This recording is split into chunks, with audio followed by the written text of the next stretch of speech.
Orbitype's API also supports write operations. I've prepared a simple example here, a contact form with a name and a text field. When pressing send, we want to submit the data entered to Orbitype and persist it in a messages table. To do this, we first need to write another event handler,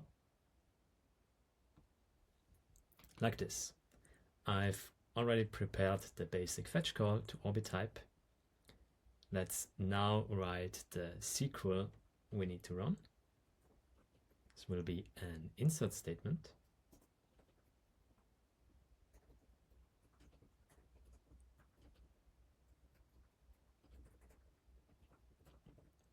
With bindings. So we use a prepared statement to prevent SQL injection. The binding values can easily be read out of the HTTP request body. If you're using Nuxt, this can be achieved with the read body function.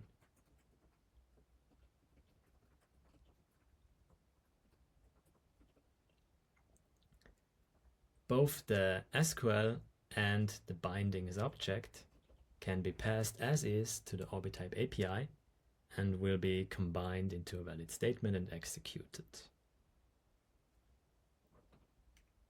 With the event handler ready, we simply need to call it in the front-end component.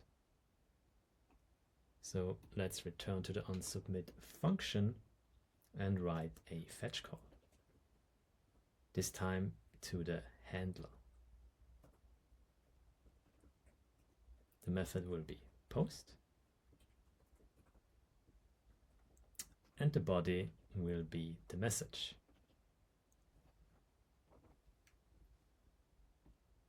With all this in place, we can enter a name like John Doe and a message and click on send.